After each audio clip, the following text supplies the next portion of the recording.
I pledge allegiance to the flag of the United States of America and to the republic for which it stands, one nation, under God, indivisible, with liberty and justice for all.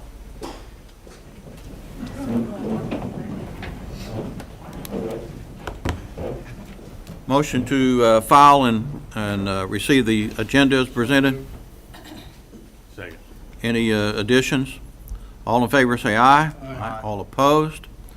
All right, we'll receive and file our minutes for the recessed meeting for April 16th, 2026. So moved. Second. Any additions or corrections? All in favor say aye. Aye. All opposed? Now for the regular meeting on April 23rd, 2026, a motion. So moved. First and a second, any corrections? All in favor say aye. Aye. All opposed? All right, let's see, we'll start off with Mr. Renfro this time. Welcome, everybody. It's going to be a long meeting. I'm not going to be long. Only thing I would ask is whatever the city needs to do, whatever department needs to be involved, we've got to do something about the 300 block of 23rd Street. That it looks, that hotel there, they've cleaned it out, and that's an eyesore that is unbelievable. I mean, we've got a $160 million addition to a hospital 2 blocks away, and we've got that what people see before they get to the hospital. Whatever we can do to take care of that, we need to do. Yeah, I believe Mr. Wheeler is on that. All right, let's see, DJ. I just want to welcome everybody tonight. It looks like we have a full house for this evening meeting. It's wonderful to see the Southern Hills Gardening Club here tonight, and thank you for your work that you've done around Central Park and around our community to make our community very aesthetically pleasing and beautiful. So thank you for that. Commissioner Martin. Welcome. You finished the park, you finished the Paramount. Great work. We appreciate everything you do. Thanks for everybody being here. It's going to be a long meeting. Thanks. Yes, and I'll try to be brief also. It is Police Week, and I do have a proclamation that the chief would like for me to read, but I'll do that just in a second. Well, we had a great lady, Faye Sansom, just retired, and I gave her a proclamation the other day on her last day. Repair Fair is coming up this weekend, also with Makers Market coming up. So we've got a big, long weekend coming up, and want everybody to participate. We had a great person that worked in Ashland for a long time. Tyson Compton just passed away. Yeah. As a matter of fact, I think he just recently retired. So we want to send out prayers to him and his family. And let me read this proclamation, Chief, if you will. As representative for Police Week, whereas there are more than 800,000 law enforcement communities across the United States, including the dedicated members of the Ashland Police Department. Whereas since the first recorded death in 1786, there are currently more than 24,500 law enforcement officers in the United States have made the ultimate sacrifice and have been killed in the line of duty, including 6 members of the Ashland Police Department. Whereas the names of these dedicated public servants are engraved in the walls of the National Law Enforcement Officers Memorial in Washington, D.C. Whereas the service and sacrifice of all of our officers killed in the line of duty were honored during the National Law Enforcement Officers Memorial Fund's 38th Candlelight and Vigil on the evening of May 13th, 2026. Whereas the Candlelight Vigil is part of the National Police Week, which will be observed this year, May 11th through the 16th. Whereas May 15th is dedicated to Police Officers Memorial Day in honor of all fallen officers and their families, and the U.S. flags should be flown at half-staff tomorrow. Therefore, be it resolved that the City of Ashland will observe May 11th through the 16th, 2026 as Police Week in Ashland, Kentucky, and publicly salutes the service of law enforcement officers in the community and their communities across the nation. Thank you. Yes, sir. And we'll proof that off to Yes, Our sir. city manager. Thank you, Mr. Mayor. Our presenter tonight is Police Chief Todd Kelly. Thank you, City Manager, Mayor, and Commissioners. Thank you for the opportunity to make a few comments during this Police Week about our past, present, and future of the Police Department. I will recognize the names of the 6 officers you referred to in the document there as a roll call of our heroes here at the Ashland Police Department. Patrolman James Lane, he was killed end of watch October 8th, 1937. Patrolman Lon Castle, he was killed on May 9th, 1925. Patrolman William Johnson, killed on July 19th, 1923. Patrolman Doc Leffler, July 4th, 1921. Patrolman Charles Hatfield, March 31st, 1919. And Lieutenant Conrad Frank, June 29th, 1910. All succumbed to death by gunfire. At this time, I'd like to acknowledge a thank you to all the residents who will be displaying the U.S. flag at half-staff tomorrow in honor of the Police Memorial Day, and to our City Streets Division, thank them for the installation you'll see tomorrow of the flags that are put every year on our streets on May 15th. They do a great job on that. I also want to thank Community Trust Bank, Allison Christie at the Tower Building, and Delta Hotel for their consideration. Starting tonight with Community Trust, their building and their new lighting system, they'll be blue all around it tonight and tomorrow night. The Christie building has been blue all week, so has the Delta Hotel. So hopefully we can get into practice with them to put that up for all week as we go along. So a shout out and thanks to them. As we've honored our heroes that have given their life in our great city, we also must honor our respect to our current men and women of the Ashland Police Department. The hard work they put out every day to protect and serve our community goes with some challenges.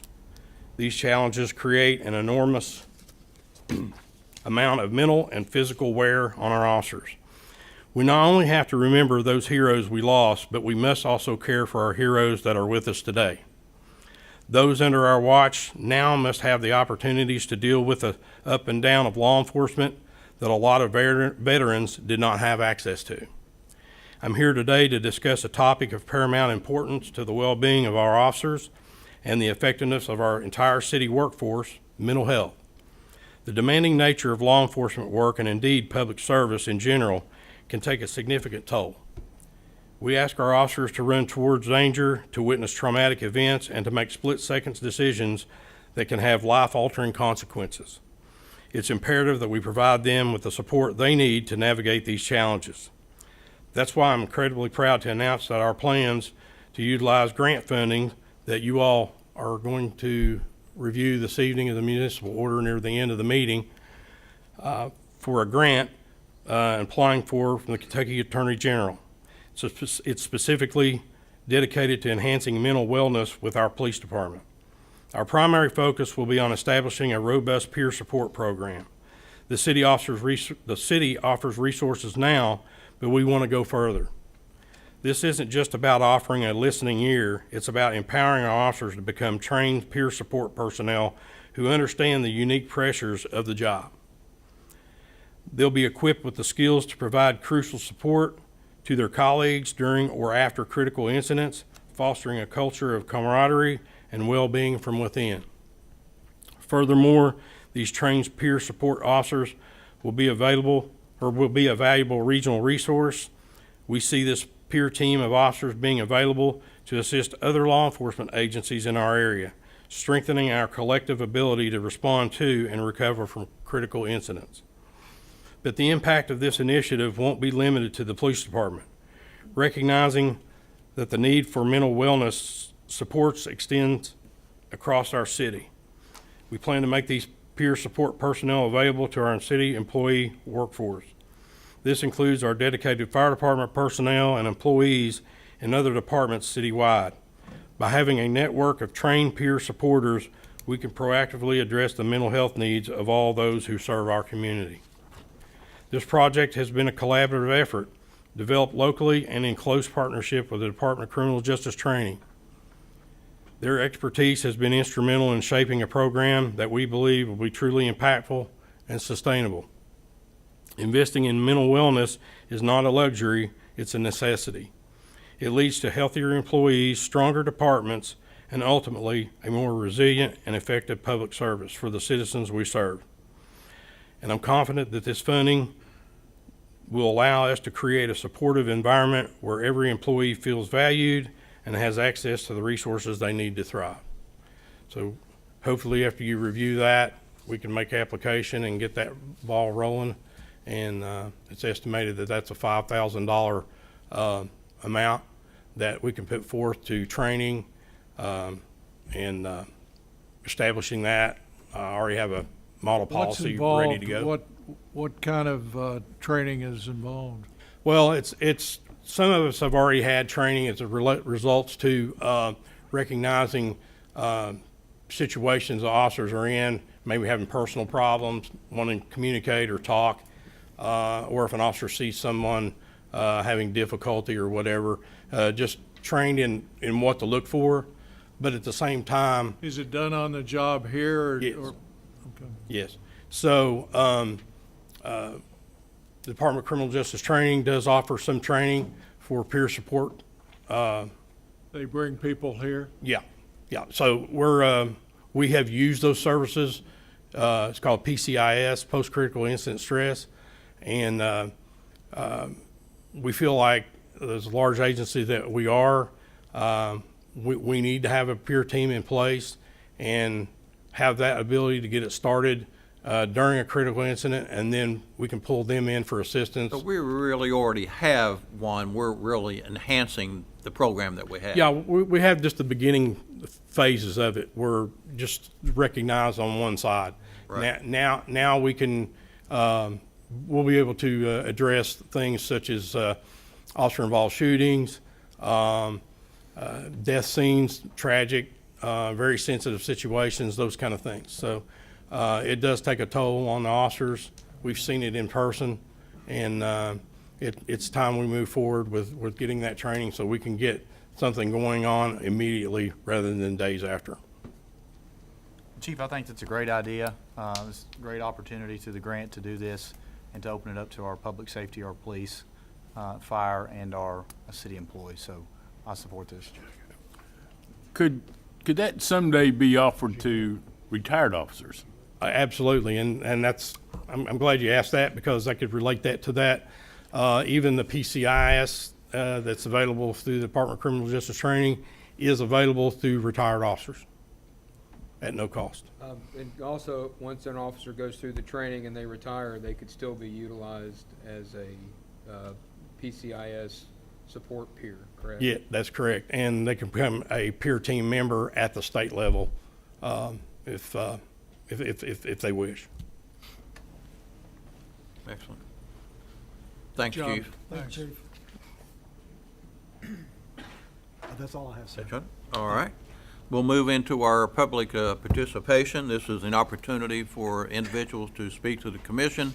If it's not on the agenda, if you would like to address the commission, you can come to the podium and state your name and your address, and you'll be allowed 5 minutes.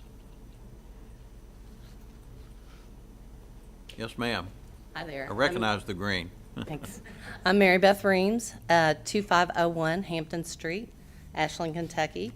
I'm here to offer a request for a Port of Ashland beautification project.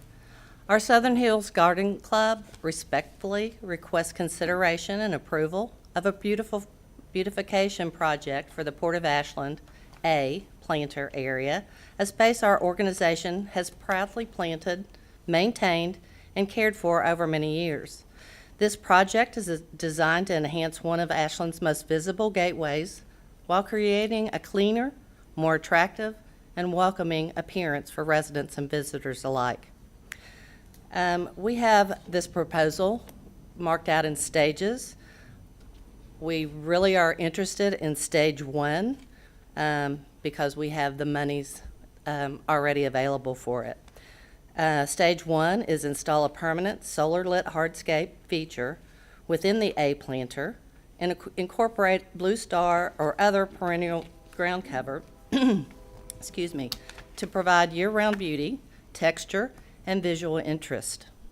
Stage 2 would be to resurface the curb and concrete sidewalk in front of the A using decorative colored and stamped concrete, including a compass design with the latitude and longitude of Ashland at the bottom. I think you all hopefully have a picture of what we're talking about there. It will be centered in the sidewalk to reflect the port's identity and character. Stage 3 would be to construct a low decorative wall along the base of the A to further elevate the appearance and create a more finished, intentional design. All phases of this project are dependent upon private donations and/or grant funding. No financial obligation or expense would be assumed by the City of Ashland. Our organization has already secured donations sufficient to cover the hardscape feature and installation cost of Stage 1. A little background is that in early February of '26, one of our members learned of the grant opportunity through the foundation of the Tri-State intended to support community enhancement projects.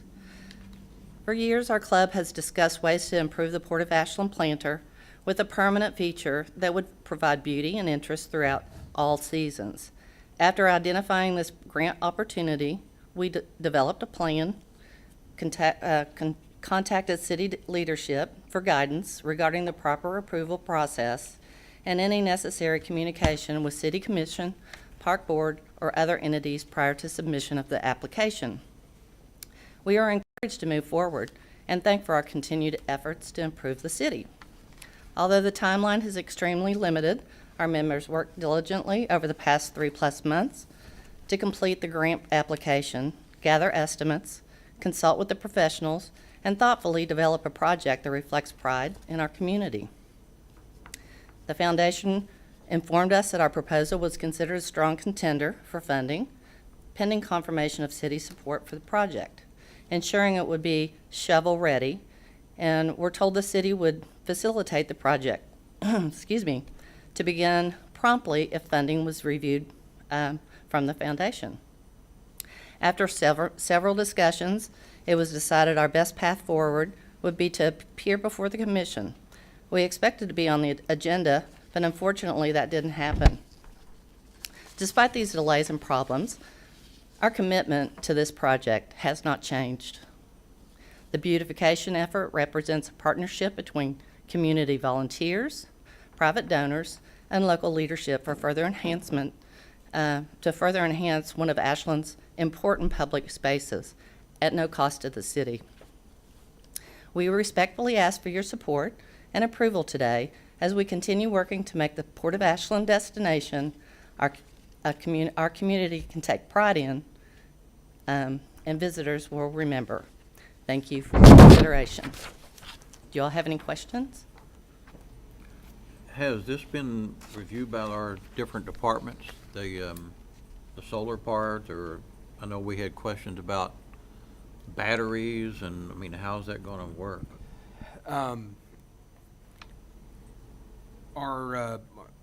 The Parks Board has taken a look at some of the renderings that had been proposed.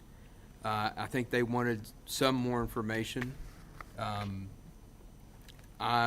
It's my understanding, and Dave Young, there's also some items that Young Signs had brought today. I believe Young Signs had been contacted to help with. Young Science has already prepared, and they were ready to fabricate when we discovered that maybe we should take a step back and come to talk to you guys.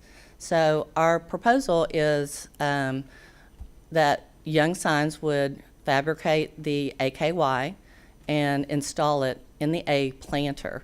It would be ready for solar is what we wanted. We didn't want any further cost to the city. So in speaking to a fellow from Studimo who does lighting for several places, he suggested a battery pack that would be large enough to light this area, and it would really look great, especially at night, you know, especially during winter time when it gets dark early. We'd still have a nice-looking planter area down there. So that is, Young Signs was only going to have it prepared, and he said it could be prepared for electricity also, but we have never thought to go that direction. We didn't want to tear up any spaces. We just wanted to enhance them. Surface King was going to do the surfacing of the area. That's not digging up any concrete, or in fact, some of the concrete is crumbling. We were hoping the wall would be, that was kind of a late stage, third stage area, but some of the end of the A is actually crumbling, and we were hoping to improve the look there, as is the concrete on the walkway. We were only going to do the walkway area with the Surface King and enhance that with the compass design in the middle. So there's nothing that we're going to tear down. It's all just an enhancement. And, you know, I think it's a great project. I think as long as our departments are involved to make sure that it fits our specifications, but. Can we have a motion to approve the concept subject to final approval of the design by the park board? Yes, we can. Is that a motion? Oh. That's, I'll second Excuse me, that. I was under the understanding that the park board didn't actually do anything but make suggestions. So in doing that, what does that exactly mean? Well, the departments, well, you want to explain your department, it's not necessarily the park board, I'm sure, but. well, what I think the park board said they wanted to see the final design Right, before right. they conceptually said that I was they were hoping that they behind it. had seen a picture of that final design, but we can get that to them, whoever. I don't think it's going to be any kind of time delay. Okay, I mean, the park board is working with you, not against you. Yeah. great. That's awesome, because our mission is leave it better, and that's what we You've done a lot want of to do. work. You put a lot of work into it, and the city appreciates everything that you're doing. Thank you so The much. And, urgency we is want to the- support the work. The 250th celebration of America, and that's our urgency in getting Yeah, this. I don't know that it'll get there, but, you know, Don't we'll see. plan. Okay. Well, we were told that it would take 3 weeks. In talking to Brian, I worked closely with Brian. Brian Young? Yes, and Dan, and I won't even try to say his last name, but I've worked closely with them. And actually, they had told us, and we were ready to hand over the check just hours before we discovered we needed to do this one last step. And he had told me that he could have that completed in 3 weeks and installed. We were not planning to have the lighting done. You know, it's light ready, but we were not going to do anything. We just wanted the design in there, and so that we could get the plantings in while planting season. You know, if we wait long, our plants won't The only survive. thing I regret is there won't have all those flowers that have been so Well, we will beautiful have, down on. we plan to have some flowers, yes. We do have plan, we haven't completely come up with that design yet because we were waiting on the AKY to make our final design for the flowers. Sean, how soon can we get this design to the park board? If I don't have the latest rendition, which I thought I did, then I can get it to the park board tomorrow even, but again, Good, but It has hopefully halo lighting around. it'll the have lights. halo lighting, so it'll show up nicely at night or after dark. okay, thank you. Thank you. Thank you so All right, much. so we have a motion on the floor. We have a second. Any discussion? I just encourage the park board to have a special meeting, to get it in as soon as they can. That would be awesome. We greatly appreciate you all and all the work that you do, and are glad that We we can appreciate partner you with you. guys. Okay, I thank you mean, so much. You helping the city in so many different ways. Well, we've been around for a long time, and there's been a lot of us. And I understand you're also, kind of go along with that. Well, let's do this first. We have a motion on the floor, so all in favor say aye. Aye. All opposed? Let me move to the Blue Star Memorial. A lot of people have misconception about this, and I passed this around a couple of months ago. this is going to be installed in the 1600 block of Carter Avenue in the right-of-way beside the, matter of fact, I think I printed that out, beside the parking garage. And the only thing that the city would do would be actually to install it into the ground. Matter of fact, I talked to Mr. Murray, and that would be no problem to do that for Flag Day, which we would unveil this beautiful, matter of fact, it's already done. It's done in here, and we can thank Susan and Kathy for heading up that committee and working diligently to get that done. Yeah. We're going to have it's going to be a great reception, or I believe. dedication. We're going to have bagpipe speakers, music, or a singer. We've got people coming from around our state garden club are going to be here, our state representatives. We were hoping to have, I think we're going to have you maybe say some words too. Sure. So it's going to be a really, really nice dedication. So I would Hope to entertain see a you all there. motion that we install the Blue Star Memorial in the 1600 block of Carter Avenue. So moved. Second. Any discussion? All in favor, say aye. Aye. All opposed? Thank you all. Thank you so much. We really appreciate you all. All right, thank you, guys. I'm sorry to hold you up, and I apologize. I had a second to look at it. This is the rendition that the park board did take a look at and did say, hey, okay, we need to see if the commission approves the concept or not. So they actually met and said, hey, okay. Oh, here's the okay. concepts, and so they were looking for input. We're ready to move. Yep. Great, thank you. All right, anyone else would like to address the commission? Sisters. say, this is a tag team effort by the Brown family, also known as Perkins and Reams.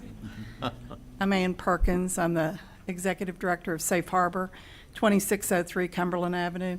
I'm just here to say thank you to the chamber, to the commission for the support that you have given Safe Harbor over the last 42 years. We're coming into our 42nd year on the property. And most of you, I think, know that we're at the old TB hospital. For those who are on My Town TV and may not know, that our services are 24 hours a day, 7 days a week. We cover Boyd, Greenup, Carter, Lawrence, and Elliott County. We have housed over 20,000 individuals in the last 42 years on our property. And that was before we were ever the size that we are today. We actually house right around 150 people per day on the property. We have 60 beds for emergency, we have 30 beds for our transitional, and we have 34 Section 8 project-based apartments that the City of Ashland partners with us, and we're so very, very grateful for. We have been cut $500,000 from our last year's budget. This is the first time in our history, that we have experienced the kinds of cuts that we have. It's on the state level and it's on the federal level. The House and Senate, the governor put us in for $2 million in the budget that we had previously asked for, and the House and Senate both denied that extra $2 million. So I'm going to be short $500,000 for the first time in 42 years of operation. That's a huge, huge factor for us. And I just want to let you all know that because we serve so many people, our budget is right around $2.7 million. This year it'll be about $2.5 million. That's 30 employees that are full-time in Safe Harbor. And we need the support of the city more than ever before, and we've appreciated everything that you all have done for us in the past. But we also are going to have to be looking for cuts, just like everybody else in the state. Our state has more money today than we've ever had in the history of the state of Kentucky. and almost every agency, especially nonprofits, or anybody that has a contract with the state of Kentucky in the nonprofit arena is being cut this year. So Medicaid's going to be cut for us significantly. We already know that we have clients who have been cut. We also know that the SNAP benefits are going to be cut. Everybody knows what grocery prices are that live in our country today. Everybody knows what gasoline prices are today. We transport people all across eastern Kentucky for doctor's appointments, court appointments, school appointments, whatever. So this is going to be a really very challenging year for everybody, not just Safe Harbor, but for every single nonprofit. And if we thought homelessness was a problem today, I can't imagine what it's going to be in a year from now if things go the way I think they're going to go. I think we need to be ready.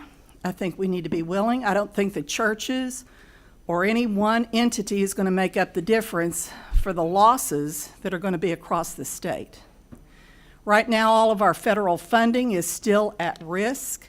We just met with lawyers out of Washington, D.C. We were given notices last January that all the federal grants in the United States for domestic violence, sexual assault, children advocacy were all going to be terminated. Well, we put a stay on all those grants. VOCA, VAWA, TANF, family violence, all of those. HUD, there is all a stay right this minute. Well, if those stays do not hold up, everybody in the United States will be affected, because all of those monies go across the entire country. So I'm telling everybody today to be prepared, to think ahead to how we're going to combat and manage ourselves as we move forward. With all those families, and most of them, you all know this, are working poor.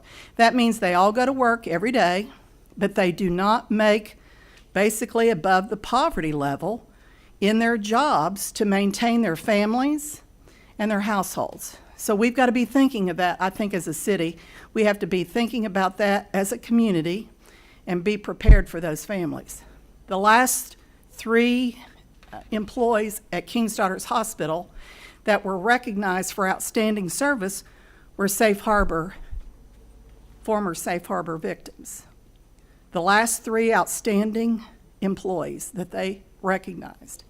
So, we serve all people, whether they're rich or poor, black or white or whatever, but we also serve the most at risk. And those are the families who need us the most, are the ones who are most at risk. I can't thank the city enough for all that you do. I appreciate it very much. And I just want you all to keep us in mind and keep us in prayer because, and I'm having an asthma attack today because the pollen's killing me, but I want us to be prepared to address these issues as they come up. And I want to thank you all. We Thank you. appreciate Thank you. everything you do, and we would be a far worse place if you weren't in our community. Well, I will say this on a very sad last note. The last 3 women that were found dead at the flood wall in Grayson and up in Floyd County were all former Safe Harbor women. So, domestic violence leads the nation in how women are murdered and killed. Homelessness, 80% of all women who are homeless are domestic violence victims, and women and children are the leading reason for increasing homelessness in the United States. So let's do something about it, and let's make a plan to end homelessness and domestic violence. And the only way we can do it is all of us together. Thank you all. Thank you, Ann. Thank you, Ms. Thank Perkins. you. Anyone other would like to address the commission? So, Mike Maynard with Hillcrest Bruce Mission, 1819 Eloise Street. And I didn't intend to kind of tail off of That's a Ann. hard act to follow. It is, well, it's a perfect lead-in to what I'm going to talk about.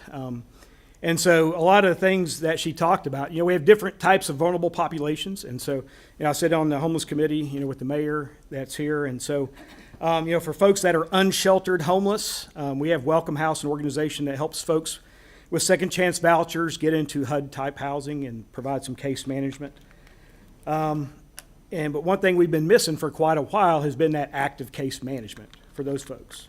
And so we had that somewhat with Shelter of Hope when they were here, and that capability's been missing for quite a while. And so House of Grace has been working through their outreach to develop a Dream Center type project, and they have those in Charlotte, out in California.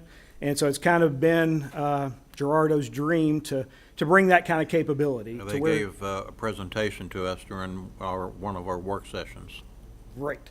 And so that agency can help the homeless. You know, you have Ann's agency that deals with folks that are dealing with domestic violence and are experiencing homelessness. And so that's another niche that we focus on. And then you've got the mission, who will take folks who maybe they've gotten into that first level of stability, they've gotten into stable housing. Well, now they can start focusing on education and transportation and childcare and all those things that are going to help them get into those first jobs. We have the Lovewell Center that's on 29th Street that works with folks that are on fixed incomes and just don't make enough. And so they help with clothing and food. So they help that demographic. And then we have CARES that once people get housed and maybe they struggle with meeting full rent or full utilities, CARES can help with those two things to help prevent homelessness. And so as Ann mentioned, what we've been missing for a long time is once we get people into initial jobs, as with most of us who started jobs, you just struggle paycheck to paycheck until you get further education or skills or been in your job longer to get increased pay.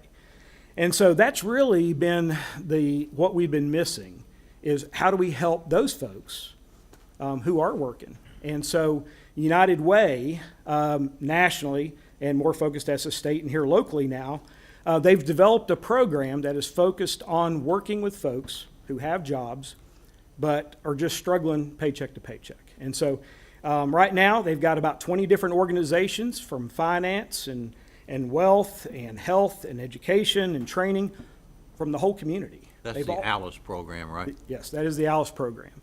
And it is focused on helping people with education and training to help get them to the point where they're not struggling paycheck to paycheck. And so it's a proud moment within the community to see that from unsheltered homeless to folks dealing with fixed incomes to domestic violence to people who are trying and gotten those first jobs, we have organizations now in our community that can help people at every stage of where they're at. And so it's just exciting to see the community come together and to put this last piece in place with United Way to help those folks that have went through all these other agencies to get help and do the work, and now we're going to be able to help them. So just for your information, and just really proud of the whole community that's come together to Well, help what with this. you have said and what Ms. Perkins has said, it takes all of the community, and that's why with the homeless committee is kind of bringing all those people together. So we do know what each other is doing and work together to try to help. And I think the programs that everyone does has its own valid, use. But bringing them all together really kind of makes it home. Yeah, thanks. Thank you. Thanks, Mike. Thanks, Mike. Any others? Yes, sir. Hello. My name is Jeffrey Lester. I live at 4605 Royal Court, Ashland, Kentucky. I think the work that these ladies have done is amazing. They've done a really good job. I've seen all of it, and it looks fabulous. I was sitting here. I came here to complain about some damage to my property. And I sat here and I started looking at this paper here, and there's millions of dollars for this and 800 for that and 12,000 for this and so on and so forth. And you guys destroyed my driveway and you destroyed my concrete, and I've been told that there's nothing that the city will do about it. I have the person from the road department. I record all my phone calls, and it's not because I'm trying to catch anybody up in anything like some people have insinuated. I do it because I have TBI, and if I don't record them, I may not remember what was said. So I record all my phone calls, especially if they're important. And I've been met with roadblock after roadblock. Every time I try to talk to somebody, I get sent somewhere else. Every time I talk to that person, they send me somewhere else. I've been on the phone for probably about 2 hours today between AEP, between 811, between water, between sewer, and between the road department, trying to figure out why people are coming on my property and painting lines and putting flags in my yard, when I am the only one in the neighborhood that has had that done to them. And this was just a day after Mr. Wheeler told me that he was not going to fix my road. I'm not happy.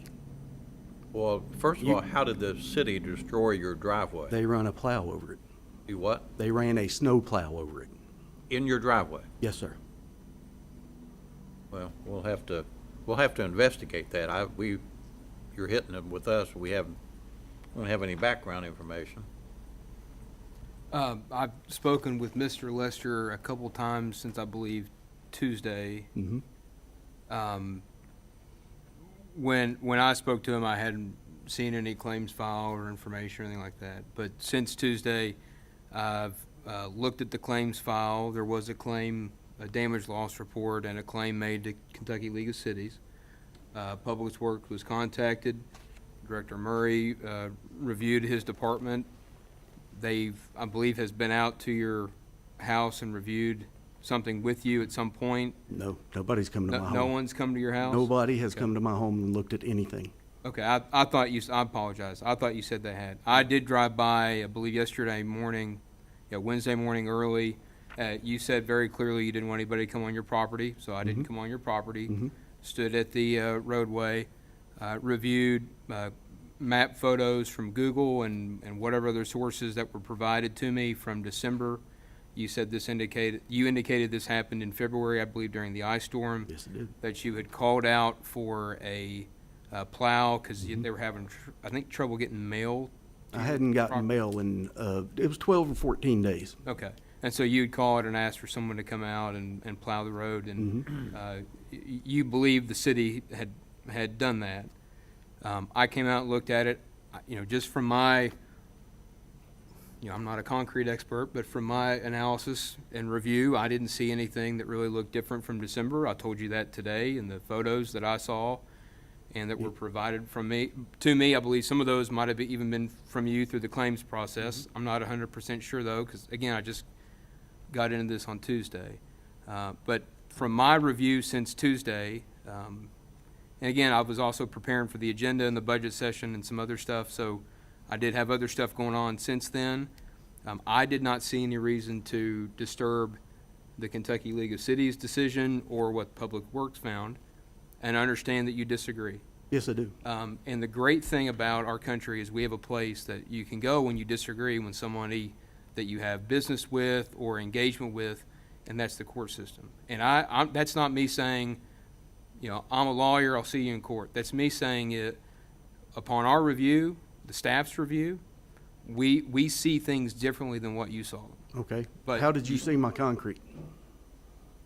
If you didn't walk on my property, how did you see my concrete? When I reviewed it with staff and when I reviewed the file, I don't see how our snowplow had caused the damage that you claimed. I'm not, and also the way you described the plow to me, I couldn't match that up with one of our plows. No, I That don't- doesn't make any sense to me. Sir, I can't tell you what a snowplow looks like from 6-8 months ago. All I know is it was a snowplow. I understand. And I'm sorry that when I looked at the set of facts that I was provided, I see them differently from you. But the only place that I know to take you is either to this commission which is, I assume why you're here today, because I told you could come and address the commission if you didn't like what staff had told you. And that if you didn't agree with them, or if you didn't agree with me, or if you didn't agree with anything that our insurance company told you, you could file a lawsuit. And that's where the facts could be determined. There's an issue of fact here.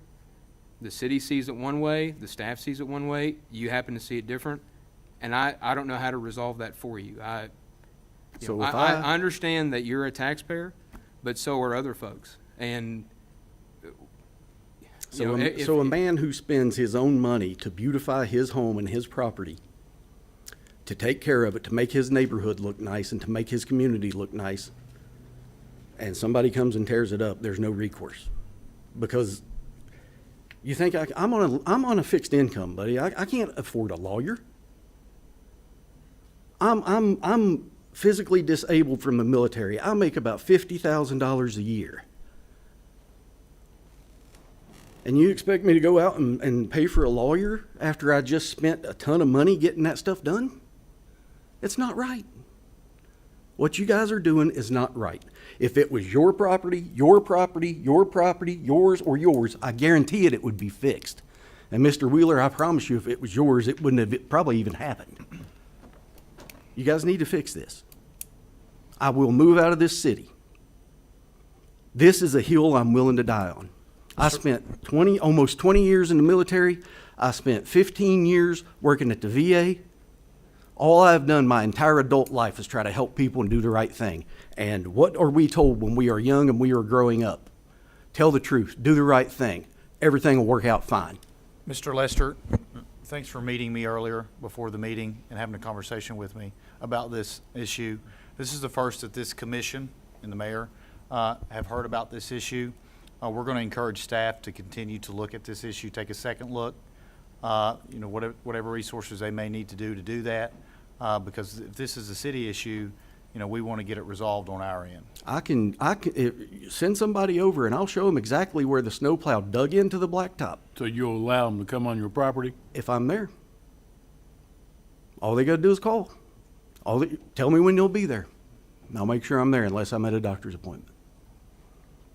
Okay. I encourage the city manager to get with department heads and staff and to take a second look at this and see if this is something that we feel that was done by the city, and if it was, how we can remedy. And if I could make one more statement. This is part of that review process. I mean, Okay. you've come, you've Yes, sir. spoken your piece. We'll look at it. Yes, sir. And if I can make one more comment before I leave.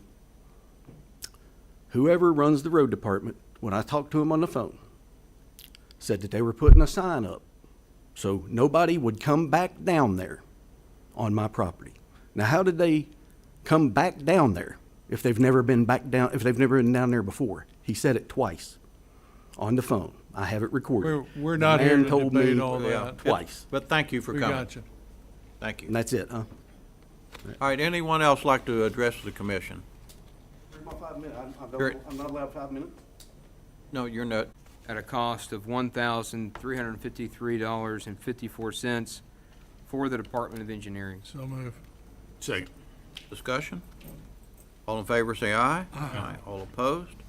Item B, Second reading and final adoption of an ordinance entitled, An Ordinance of the City of Ashland, Kentucky authorizing and approving change order number 1 between the City of Ashland, Kentucky and Southern Ohio Trenching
second reading, we'll start on that. Everybody's excited. Absolutely.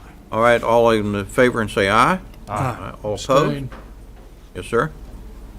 Item D, Second reading and final adoption of an ordinance entitled, An Ordinance of the City of Ashland, Kentucky authorizing and directing the mayor to execute an agreement between the City of Ashland, Kentucky and MyTown TV to record, broadcast, and post meetings of the Ashland City Commission for a period of 1 year in the amount of $12,000. So move.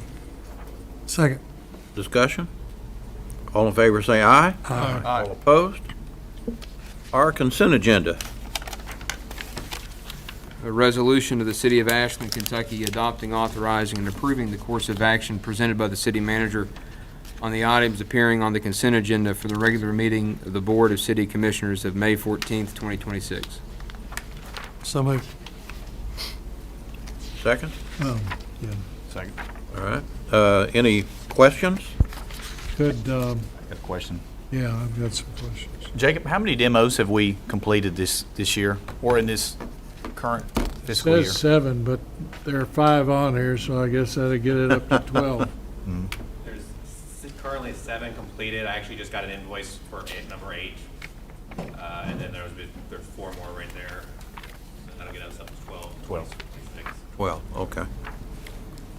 Any other questions? Yeah, I've got some. Yes, sir. And what's this thing on Safe Harbor? You know what is on here? Safe Harbor Northeast Emergency Solutions Grant must be approved. Every year, I apply for HUD money. It's called Emergency Shelter Grant. And the city of Ashland has to approve me applying for that grant. So I'm writing it, and it's due tomorrow. So you need to have the approval tonight? and- Tonight. Yeah. That you'll allow me to apply. Gotcha. It won't cost you a dime. I hear you. I hope it'll bring me some money. Hope so, too. Any other questions? Yeah, I'd have a couple Yes, sir. more. On item G, Mr. City Manager, you've got that there's, in fiscal year '26, there's $620,000. How much of that remains? Do you have any idea? I think she may have a number for you. Or Barry may, one Oh, of the that's two. on the yeah. tank. The 620,000, we also have a contract with Wiser Coatings. Barry, do you have that?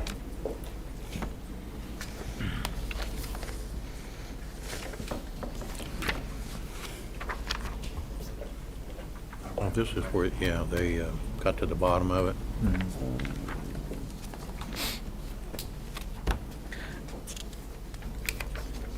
Do you know about what the contract is? I want to say the contract is 500 and some odd $1,000. I don't know the exact, but we can definitely. So we get got that to you. 100 and some thousand left, is that what you're saying? Yes. So this was actually a PO that we carried out instead of, He's taken the contract minus this PO and what we have left with the budgeted amount. oh, okay. He is I'm sorry. correct. I'm sorry. You're correct, sir. So 100,000? Yeah. Gotcha. Yeah, this was the one where they started working on it and discovered, Yes, and it would have took them, it would have been an additional $100,000 cost Yeah, if they so- demobilized and come back. you gotta let them come back, let them do it now. We you know. used our small purchasing to do Okay. that. And you might not be able to answer this one. On item J, it's water line budget. The '26 budget was $1 million. Do we know how much we've got left in that No, I do not. That's usually something. ballpark? Yeah. We reconcile that at the end of the year because they're working on several. All these yes, repair works yes, are going on? Yes. Gotcha. We'll actually go back Is- and figure Is staff time. 6 weeks enough to do the work, Barry, on item K?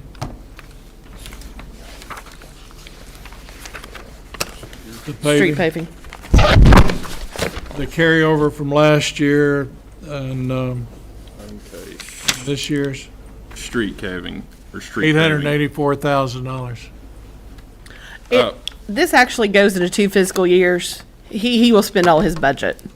Well, it says it's going to be finished by June 30th, 2026. Yes. That's what, I'm just asking, is this going to be done within 6 weeks? So the original contract amount that we have for this current fiscal year is $937,000, and we will have that all complete by June 30th for the start of next fiscal year. Yes, sir. I know crews have been working really hard, milling and repaving streets around the community, and I've received several phone calls from neighbors on those streets, and they've been really appreciative of this, so we appreciate your work. And Barry's already working on the bid packet to get it out for next year as soon as we can due to the oil prices. Yeah, I understand that. Good job. All right, any others? That's it. All right, we have a first and a second. All in favor, say aye. Aye. All opposed? All right, we'll move into our old business. Items. Item A. New business. First reading and approval of an ordinance entitled, an ordinance of the City of Ashland, Kentucky authorizing and directing the mayor to execute a contract with Lights Enterprises, Inc. for the purchase of all labor, materials, equipment, and services for the demolition and removal of all debris at 201 47th Street in the amount of $3,000 for the Department of Community and Economic Development to be paid from the general fund. So moved. Second. Discussion? All in favor, say aye. Aye. All opposed? Item B. First reading and approval of an ordinance entitled, an ordinance of the City of Ashland, Kentucky authorizing and directing the mayor to execute a contract with Lights Enterprises, Inc. for the purchase of all labor, materials, equipment, and services for the demolition and removal of all debris at 508 44th Street in the amount of $12,000 for the Department of Community Economic Development to be paid from the general fund. So moved. Second. Discussion? All in favor, say aye. Aye. All opposed? Item C. First reading and approval of an ordinance entitled, an ordinance of the City of Ashland, Kentucky authorizing and directing the mayor to execute a contract with Tri-State Construction for the purchase of all labor, materials, equipment, and services for the demolition and removal of all debris of 1077 29th Street in the amount of $6,200 for the Department of Community and Economic Development to be paid from the general fund. So moved. Second. Discussion? All in favor, say aye. Aye. All opposed? Item D. First reading and approval of an ordinance entitled, an ordinance of the City of Ashland, Kentucky authorizing and directing the mayor to execute a contract with Tri-State Construction for the purchase of all labor, materials, equipment, and services for the demolition and removal of all debris at 5337 Valley View Drive in the amount of $6,600 for the Department of Community and Economic Development to be paid from the general fund. So moved. Second. Second. Discussion? All in favor, say aye. Aye. All opposed? Item E. First reading and approval of an ordinance entitled, an ordinance of the City of Ashland, Kentucky fixing the tax levy for the year 2026 payable in the year 2027 on the bank deposits franchise tax for revenue purposes by the City of Ashland. So moved. Second. Discussion? Is there any change in the tax rate? No, sir. I don't think so. No increase. That's pretty much every year. It is, it's the same rate each year. All in favor, say aye. Aye. All opposed? Item F. First reading and approval of an ordinance entitled, an ordinance of the City of Ashland, Kentucky fixing the regulatory license fee at 4% of the gross receipts from the sale of alcoholic beverages within said city during the fiscal year July 1, 2026 through June 30, 2027, as authorized and imposed by Section 24 of Ordinance Number 8, Series of 2021, as amended, known and cited as the Alcoholic Beverage Control Ordinance for the City of Ashland. Such proceeds to be used to reimburse the city for expenses related to the sale of alcoholic beverages therein. So moved. Second. Discussion? All in favor, say aye. Aye. All opposed? Item G.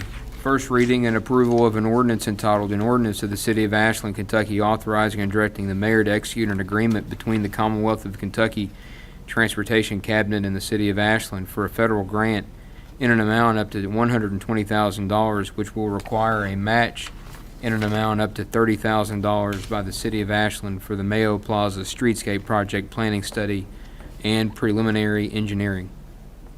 So moved. Second? Second. Discussion? Yeah, do we really need a study to tell us what we're gonna do with, Mayo Plaza? I mean, hasn't our engineering department come up with a plan? This is one of the items that last year when you all took office, we were cutting things out of the budget to save us money. We had money budgeted to pave and do sidewalk work. Erica worked with me, and she was able to obtain a federal grant to do so. To spend the federal grant, they require you to use their planning and go through the planning stage. The city obtaining the grant will do the planning, then we'll reapply for money to actually pave, do sidewalks, lighting, and storm sewer, and we're about $300,000 to the good due to her grant application, with us just doing it ourselves. Go ahead. So this is just a study for right now? It's a study. And then we will apply for the grant funding? Yes. To do the work between? And once they approve you for the planning, it's 99% you always get the, We got more studies going on in this town and spending more money on studies of consultants and. for federal transportation, they require it. I agree with you. I get it. I agree with you. This I know. isn't criticism of you. It's just, I mean, my God, is there no end to hiring consultants to tell us what we need to do? Yeah, we could scratch it, I guess. I mean. That's just me. Well, then you won't get the grant either. We will not get the grant, and then we'd have to pay for it with our paving funds, Yeah. sidewalk funds. I'm not. But it- I've aesthetically- said my piece. Aesthetically, I think it'll look so much better in that area also. My concern is the lighting and the wheelchair ADA accessibility of the sidewalks through there. You Yeah. really can't. The I c- sidewalks are not Oh, the accessible thing, now. it's a not. mess. It's a mess. It's a Yeah. mess. There's no doubt. I mean, they've cut all the trees down. And it's an eyesore. And the sidewalk Lantern is things. crumbled. Where there was floral stuff, it's all gone. I mean, it's a mess. I concur, You and, just did the study, didn't you? yeah. And with the I study, didn't we will charge have you public hearings for $120,000. everybody to, come in and give their input. All right. We have a first and a Thank you, second. Michelle. All in favor, say aye. Aye. All opposed? Item H. First reading and approval of an ordinance entitled, an ordinance of the City of Ashland, Kentucky adopting by reference updated procurement regulations for the City of Ashland, Kentucky, July 2026, and repealing ordinance number 8, series of 2026. So moved. Second. Discussion? All in favor, say aye. Aye. All opposed? Item I. First reading and approval of an ordinance entitled, an ordinance of the City of Ashland, Kentucky, authorizing and directing the mayor to submit program year 2026 annual action plan for a community development block grant to the U.S. Department of Housing and Urban Development, and upon acceptance of said application from HUD, to execute on behalf of the city an agreement with the U.S. Department of Housing and Urban Development to enable the city to undertake these activities and/or any and all documents associated with said grant submittal. So moved. Second. Second. All in favor, say aye. Aye. All opposed? Item J. First reading and approval of an ordinance entitled, an ordinance of the City of Ashland, Kentucky, approving a renewal with Anthem Blue Cross Blue Shield Insurance Company for administrative fees to administer the city's health insurance coverage, vision insurance, and stop-loss coverage for a plan year July 1, 2026 through June 30, 2027. So moved. Second. Second. Second. Discussion? Yeah, on the aggregate stop loss. I'm not a mathematician and didn't go through core math, but $12.90, I guess, a month for 277 employees is $42,895. How can $12.52 for an employee, 277 of them, 12 months be more, $46,616? I'm confused on that. So was the person that made the calculation, I think.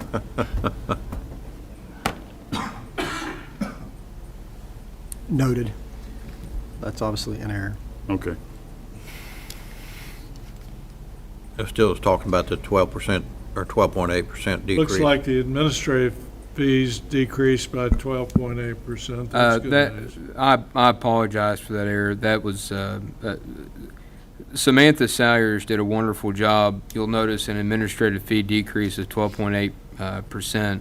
She did a great job working with Anthem to do that, and when she sent those up, I calculated those to put into the fiscal note, so Mea culpa. my apologies to the commission. Sorry. I would point out that's a very modest increase. The net increase is 109, 184. Will, will our staff see any increase in their insurance premium? And their We've not done any ordinances to do that. Okay. We did increase the city's portion by $500 per employee, so that will cover any cost. Okay.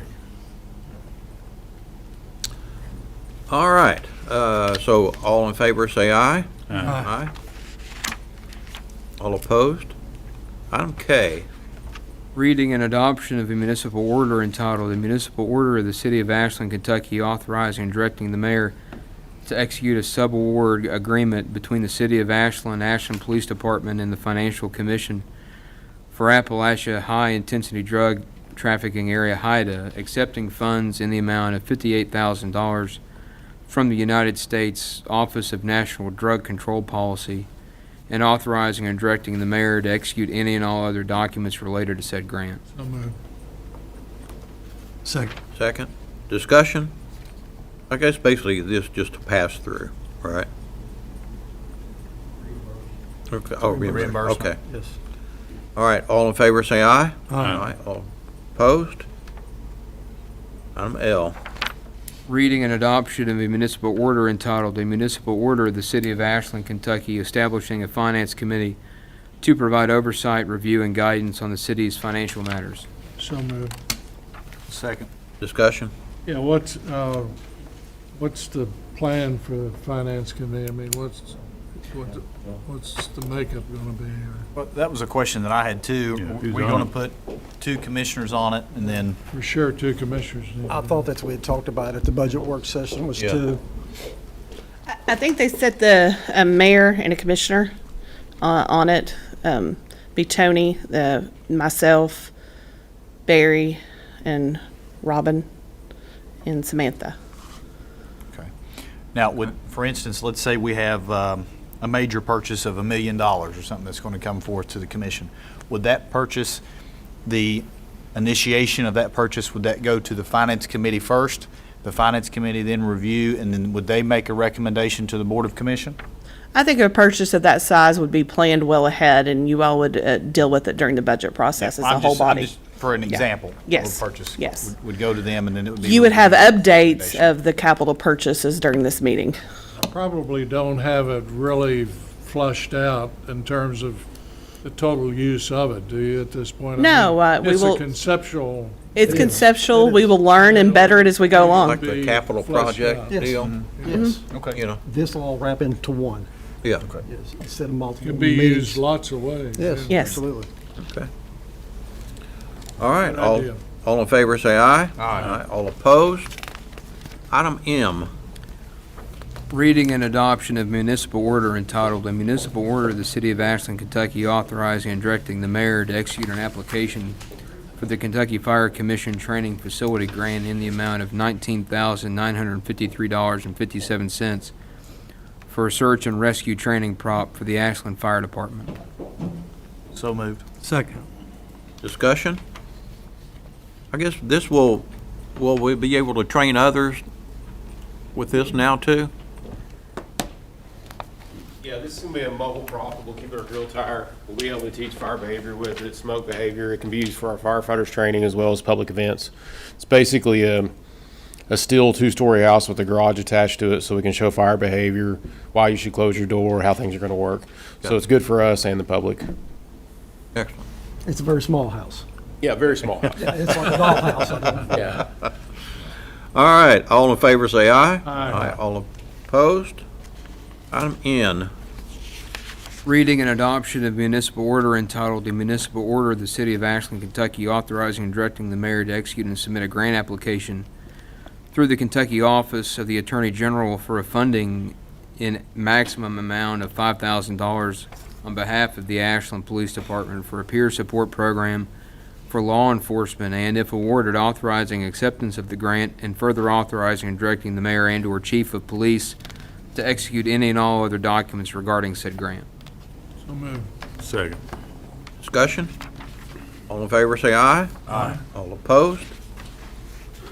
Item O, Reading and adoption of a municipal order entitled, "A Municipal Order of the City of Ashland, Kentucky authorizing and directing the mayor to execute 3 temporary construction easements between the City of Ashland, Kentucky and Jennifer C. Jackson and Monica Cameron, Raymond H. and Susan M. Lyons, and Erica and Sarah Clark regarding the Beechwood, Forest, and Woodland Avenue Storm Sewer Project."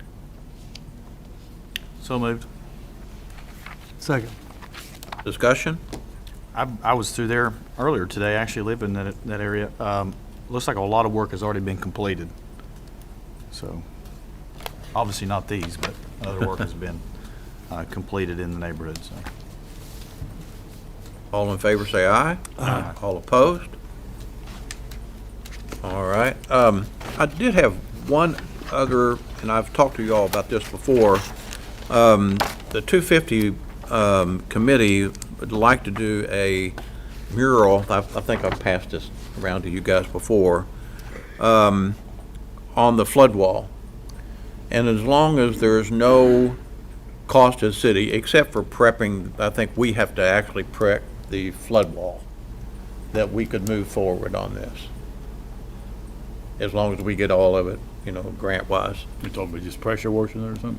Well, I think they pressure wash it and then put a coat of some sealant on there, Yes, sir, we'll work with the existing. the artist. Okay. All right, can I get a motion then to do that? I got it. So moved. Second? Second. All in favor, say aye. Aye. All opposed? All right, let's, want to take a, Executive session? well, do we need any executive session? Anybody? No. All right, so let's move into our budget session. Want to take a 5 or 10 minute break, and we'll want to reconvene at the back. That's what we'll do. Change it around.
Okay, we're back in session for our work session on our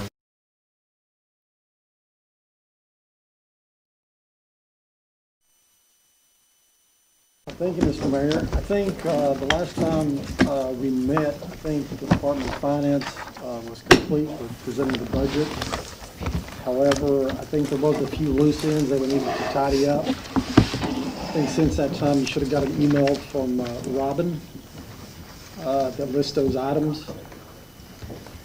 And with that, I'll turn it over to either Robin or Ms. Veach, and we can go through those. I think it's 7 items that we need to tidy up. The first item that we never made a final decision on was the dues and fees. The what? Dues and fees would be Ashland in Motion and Visit AKY. We still haven't received anything formally from Ashland in Motion. So, in the activities with Visit AKY, some of those were just concepts. Our suggestion is you all keep the money in there for them, and as they have an event, they come to you all and you all approve it with their budget and what items they were doing. I know you all support downtown, and I know you all support events, so you all leave the money there, and as they come up with an event or need funding, they come to you all, and as a body, you all approve it out of that contingency amount. So that way, either Visit Ashland or Ashland in Motion, whichever's doing the event, makes Yes. the budget, and then we grant that I money. think that would be our recommendation Yes. at this point. So does Yes, that sir. mean, the Celeste, how you feel about it? First Friday and everything is on for the summer? Well, what's the number? No, how much is in the pool? What's the What's number, time? Celeste wants Do to we know? have like a number to use? I had a for like question. a- Everything on for the summer with all the activities? Well, I think what she's saying, depending on what the, Yeah, as The you budget plan your amount is. activities, or you know what you're gonna do, if you come to us with a budget, we will approve it and then release the funding to you or Ashland in I Motion. think what she wants to know is what's the fund that we're creating? How much are we putting into a fund? That was the idea, just so that I could write a budget for July 1st for my fiscal year. But if that isn't how it works, and it's just that I have to come before you and ask 'Cause- yes or no. Because the budget is going to be for actually activities and events, not to Okay. fund your daily operations. Gotcha. So any events that you have planned, and I know you all plan months out, Yes. if you would, you could meet with me and then show which ones you have planned, and we could go take them in front of the board the next meeting, Okay. and then we could go from there. Okay, so I'll go ahead and make it in our Yes. budget, and it can also be like, something that says in our budget for the board, this is privy to the. And as you all do in the future, as you all do the special events request, we'll send the special events request to the board to approve the budget for it. That way, it's funded way in advance of your actual event. So are we gonna fund it like a dollar amount, a set dollar amount, and then they're gonna budget off of that? well, it wouldn't be Yeah. a set, it would be what they would request. If Let's they say do, an if- event was 3,000 or 4,000. Yes. I get What's that. the How total much are amount we that putting that we budget aside for total? it? We have 117 that we have in contingency. That helps a lot to be able to understand. Is that a total of something that was already budgeted? Yes. Both. What's it, Ashland Motion and, Yes, but the problem with Ashland in Motion, they've budgeted for the same thing she budgeted for when she submitted the Right. 117. right. Well, I So- think that will work. Should, I give mean, you I don't, enough? I mean, So are you doing first Fridays from here out, or how's this working?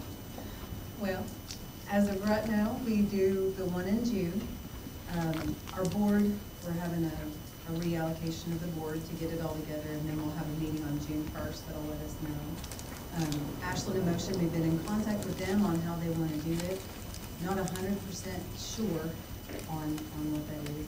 We're perfectly happy with doing whatever, like, we're happy with taking it on and making. Obviously, you all don't make a dime off First Friday. No, sir. I mean, that's No, no. quite obvious. It's an expenditure. Right. Yes, it is. I mean, as far as right now is concerned, we're doing the one in June, which is gonna be the America 251, the big car show. And then past that, we have them planned.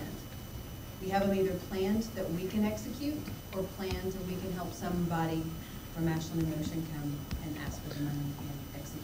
Because they're already planned, so it's more of a, here's how this works, if that's how they feel that they would like to continue to do those without us. You typically don't do one in July because of summer motion, correct? Yeah. And to be clear, the funding that you're all setting aside is 3 times what you normally have. You normally have always set aside 35,000. Her budget that she requested for, both of to the events, whoever they decide is going to do them, you all are contributing 3 times what you normally have contributed to downtown and events. But that's the fund there. If they don't do it, they're not Yes. going to draw it out of there, right? Yes, That's and, correct. and the best part, as accountable to the taxpayers, you all know what the money's being spent on. Because right now, We know up front. we have no idea what the money's been spent on. She's never asked for money before, but with Ashland in Motion, we have no idea. We've no budgets, The audits. criticisms are not of Visit AK. No, that's what I said. She's never asked for money before. They're kind of at the mercy Yes. of Ashland Motion. I mean, So it shows the commission is supporting downtown events, whoever they choose to have them. And then you all know what your taxpayer money's been spent on. And you're all doing that 3 times what you've done in the past, in the pot. Who advertised for this past First Friday? We do. I encourage, moving forward, we add the city logo to that. Okay, yes. I can do that. Because I Actually, saw that had and I to thought, be- surprised the city logo wasn't on there. Well, Amanda did it before she left, and we don't have a third person now. Okay. So it's just she and I. So going forward, the ones that you see will be, And you both are doing a great job, by the way. well, thank you. And it's hard to do with this too. I mean, there's a lot of things tourism-wise, and we don't want community events to fall. We want to find that balance, and that momentum is so great right now in the city. Like everything's moving forward. We've got all the cool things that are happening, and we feel led to make it as good as we possibly can. So we're appreciative of any way that we can make a relationship and be able to help grow and grow events in the downtown.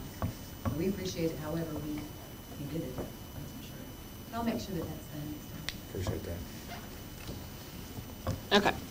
The next item is, attached are various options for a cost of a living adjustment for city employees. That's this sheet that you've given us. Yes. Does everyone, Robin, I think it's provided with everybody.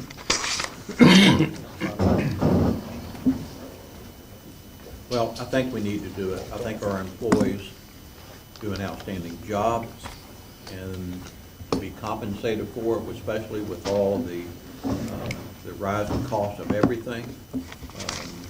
I'd like to see us do something for our employees. And this is the cost of living increase. What finance recommendation was 2%, which is below the CPI. The CPI is 2.7.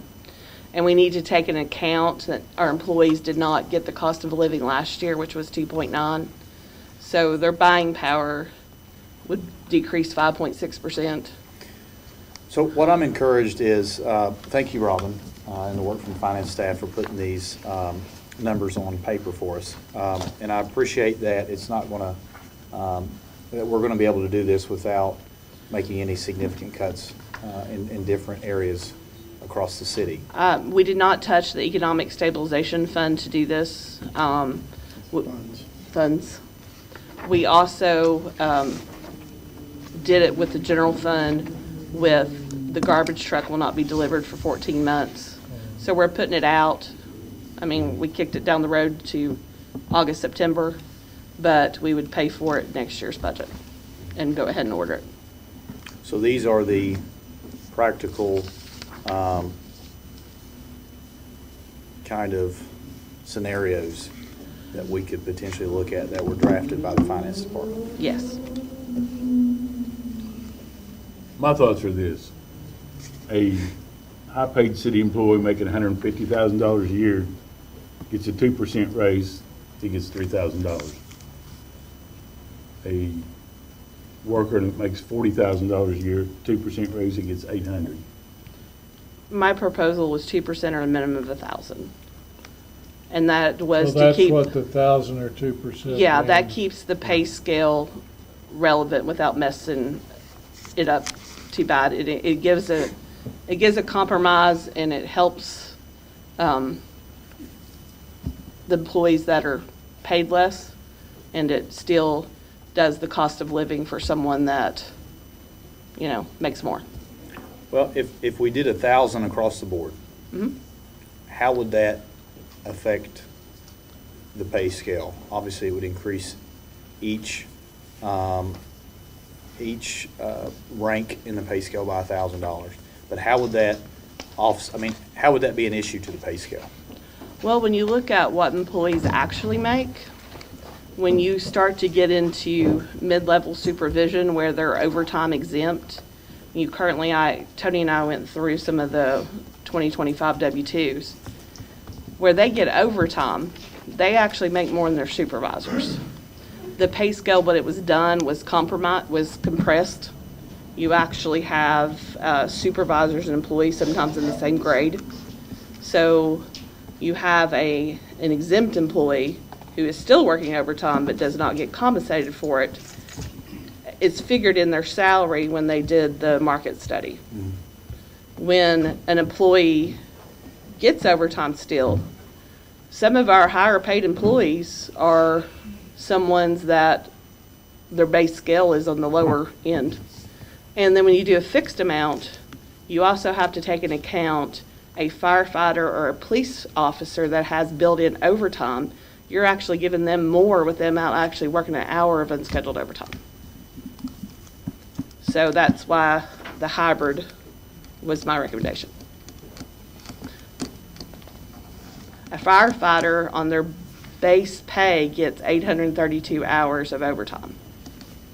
So they automatically make more than your street worker would. What about the police department? Police department work 12-hour shifts. I know, what, have you calculated what that is?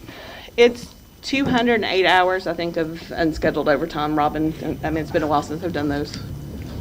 Is that the police and fire probably do the most overtime, is that correct? They have it scheduled in their work It's built shift. in. Yeah, It's right, scheduled. right.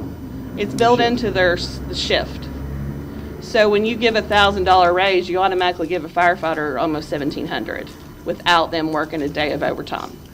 And then when you start to look at some of the supervisors, like in the police department, the people in the 12-hour shifts are making more than their captains, lieutenants, and are making more than their captains and majors.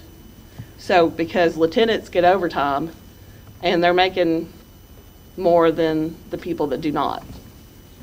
That's why you like the hybrid. That's why I like the hybrid, yes. We have a lot of employees here, and we have a lot of positions here that are probably overpaid. And that I think that when we look at doing a pay scale in the future, pay adjustments, we need to look at certain positions.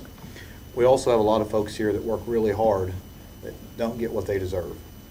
On that end, I think that my opinion would be the $1,000 flat rate across the board. Well, I just hate to see the gap between the people that make the good money and the people that don't keep getting wider and wider and wider. But at 2%, it stays the same. Because at $1,000, you're actually giving them more of a raise than you would someone else. And a firefighter gets more raise than someone else. It's tricky. Because when you look at the actual W-2s, It's really difficult. I'll give you an example, like, there's only 7 employees that make under $40,000 in the city. The bulk of those are in finance and public services. We have 53 people that make under 50K. So 19% of the city employees make 50 or less. so that'd be 81% of the city employees that would be getting less than 2%. That's based on 305 employees. And this is not a raise, it's a cost of living adjustment. And a cost of living adjustment is usually a % on someone's salary because that is the buying power that they're losing when they go out in the market and buy goods. But I think I speak for every employee. I mean, we're all very appreciative. The city's a great place to work. It's been a great place to work for me. So when I'm telling you these numbers, I don't want you to think, anybody think, but I think. We don't do otherwise- longevity anymore, do We do not. And that's part of the thing. we? That was a real benefit to the. That was. That was part of the thing with the comp study, when they did a experience factor, and it messed up a lot of people in the scale. You have a lot of people that are supervising others that their employees make 10, 15,000 more than they do. We have an issue currently, just frankly right now, that's in the police department. Is this a good time to talk about it? But if you don't care.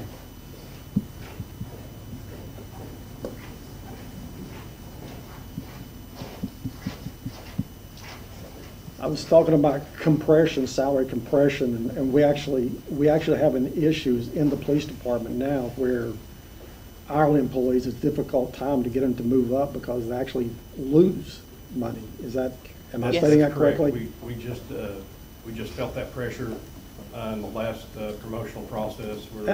And I know I'm talking probably a little bit too soon. That's something that's going to come to you all, but. With the FOP contract, because what the FOP has requested will actually make them make more than the people in supervision.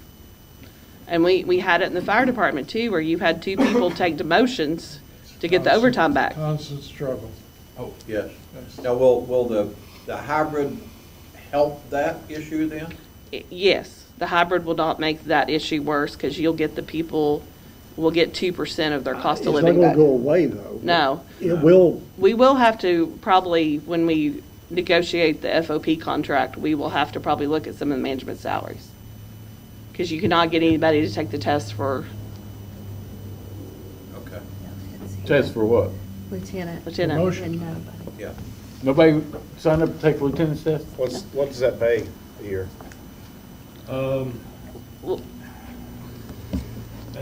Well, and that's one of the things, when I was a sergeant, I asked that and nobody could tell me. That's why I didn't take it, because nobody could tell me what I it actually started. remember you. I Yeah, remember we that. did Did you not, say could that? not tell me that. Since then, there is a bottom baseline that we worked on that extensively. And here's something else that's messed it up, is the holidays. The extra holidays that we got. When you have management that gets the 8 hours and you get the patrolman and the sergeant that's making and lieutenant working the 12-hour shifts, they got like a $2,400 benefit and management got an $800 benefit from it, which it's made the whole scale out of whack. We fixed it where there was a 15% difference between some of them because of the amount of overtime. And these management people in police and fire are working just as much as the people out in the street. That's individual people. Okay. Are management employees compensated for their overtime hours? They don't get, No. obviously overtime rate, they don't get comp time, they don't get a. Nothing. They don't get to leave early on the No. day, or? Nope, they do not. We need to address that. Well, I understand Commissioner Ural's point of view on it, but I'm also trying to rectify this overtime and balance. To me, it seems like the hybrid is the better choice to go with. Well, to me, it sounds like we need to look at the entire scale again. Oh, yeah. And it needs to be reviewed, not by anybody from Louisville or Cincinnati or wherever they were at before, but from our in-house folks. Yeah, I mean, And these comparable guys are not competent to, enough to do that. and comparable not to private sector jobs, but to public sector jobs. It ought to be compared to cities of equal size. Yeah. Our city pays more than Ironton for sure, Huntington, Charleston, West Virginia. Our wages are comparable to Lexington. Well, that sounds like a job of the finance We can't committee we undo just what's been done. talked about. And some things with our city that you'll find is not many comparable cities of our size actually own their own utility company anymore. And that made a little difference. So when you compare a city, you actually have to not only compare their size, you have to compare what kind, their employees, what they manage. I would propose the hybrid, but we certainly respect anything that you're all willing to give, approve. The hybrid would give the 2% to 19%, 82% of the employees would get less than 19%, or 2%. Which would be the 1,000. Yes. So. What But- percentage? They'd still be making more money. The raise would be more. The raise would not be more, no. Their raise, when you're, the 2%, which is not even CPI, and, I mean, I know I'm sitting here and it benefits me, but if you all want to take me out of it, that's fine. I'm just trying to do what's best for the pay scale in the city. But only 18% of the employees, what he said, the 53 and the 7, would get 2%. Every other employee would get less than 2%. Well, all right, let's say an employee's making $100,000 a year. What kind of raise are they gonna get on your suggestion? They'd get 2,000. Okay. What would the employee getting making 40,000, what would he get? 1,000. 50,000 is 1,000. 50,000. Yeah. So the $100,000 employee gets a $2,000 raise. The $50,000 employee gets a $1,000 raise. That's what I don't agree with. Because the $100,000 employee doesn't need that raise as much as the $50,000 employee. And I understand cost But- of living, obviously, cost of living. for Cost of everybody living, yes. Has increased it, but buying power for someone who makes $100,000 a year is a hell of a lot more than somebody making $50,000 a year. But when these jobs and these people went to market with these jobs, they took into account education, whether they got paid overtime, if they're required certifications to them. And when you get to the point, if you continue to do this with that, the market will not longer be valid for your water plant operators, your policemen, your firemen, because this study, when you placed them in these salary grades, I know some of them may be wrong, but when you placed them in these salary grades, the study put the water plant operator at what market makes. If you give someone at a lesser grade than that, and they get less than the 2% of the market, and you do that for 2 or 3 years, their American Water and people are going to be paying more of a salary than the city. We paid a lot of money for that study. What's the longevity pay? Taking longevity out was a big Yeah. loss. You had 2 payments a year, Christmas and vacation time. Yeah. You rewarded people that stayed longer. I Do we- mean, there were a lot of benefits. Do we remember what the cost of the longevity was? Obviously, it's been several years. Yeah, it has. I want to think right around 80 or 90,000. When did it go 6 out, months. Tony? Sir, I'm getting old. Just curious. I don't really recall. I do, because that was asked several times. It's right around 85 to 90,000. Would be more than that Twice a now. year. Right. Yeah. For what you said of that. What if we gave a flat $1,000 across the board and then went back to review how this pay scale is administered with you all? Your thoughts on reviewing the pay scale? I'll do whatever the commission tells me to. That was like a 2-year-long process last time. I don't know that we have the internal expertise. That's a painful damn thing to put the city through And again. I don't want to Yeah. put anybody on the spot, but let me ask Mr. Murray something. So Mr. Murray was our HR director here for a long time. And you actually, your staff undertook a pay classification study. What are, you were able to do it in-house. What was the timeline on that? When you all did it? We didn't do it in-house. You didn't do it in-house? Oh, contracted it out. I think, maybe I'll just mention to Yeah, your yeah. point, is typically use percentage because of relativity, right? So that's what I think Michelle Beach is speaking to. Class column.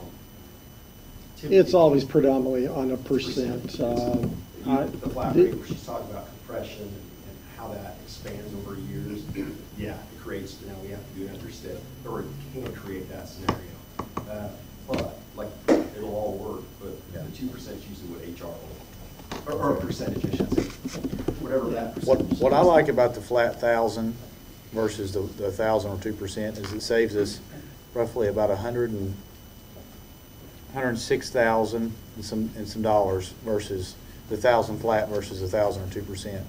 I think we save that, and then we come back and look at the pay and classification But scale. we're saving that, but we're giving it to our employees. Correct. Yes.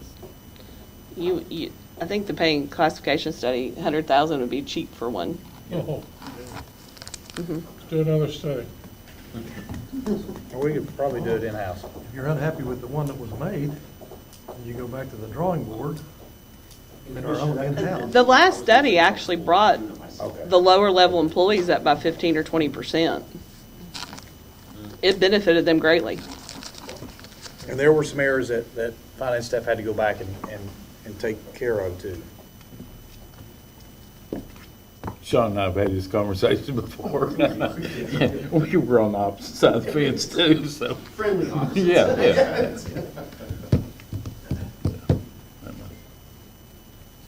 Socialist dog, I guess.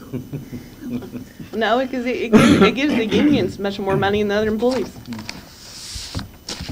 The Yeah, unions, typically pro-union, I mean, yeah, you're looking at, they like a percent. But the best research I could come up with was with some margin of errors, using some AI research was, I don't know if this matters to anyone, but in terms of the percent in our country, it's about 60 to 80%. Flats 10 to 20, and a hybrid's about 10 to 20 with some margins of error. something else I A lot of need, your major unions are on percents. American Federation of State, County, city employees, service employees, International Union, International Brotherhood of Teamsters, International Association of With all due Firefighters. respect, when you got two welders working on the job, they're making the same amount of money. Yeah, yeah, I mean, whether he's yeah. been there 3 years, 15 years, Oh, I'm with you. they're, and so percent means the Well, same. they want to keep, I mean, the supply and demand of labor, when you're in your union, you want to keep those rates high, and they typically favor a percent. But I'm not going a bit too far on that. The supply and there's demand of another labor. legislation that came back with the KRS. We'll have 48 of our employees either have to pay 1% or 2% more to Kentucky retirement. So most employees with the percent or 2% at this will actually end up with a smaller paycheck. I want to convolute the issue. even That's further. why it was my suggestion, the 2%, because at least the people that were doing the 2% would come back to zero. So you'll have a lot of employees, their paycheck will go down in July. Because they got $1,000, right? No. No. Because Kentucky Because retirement retirement. is taking more than Wow, that. where did I get off track here? Kentucky retirement is taking more than that. And they even go back and they're hitting tier 1 employees. Only to a certain date. Yes.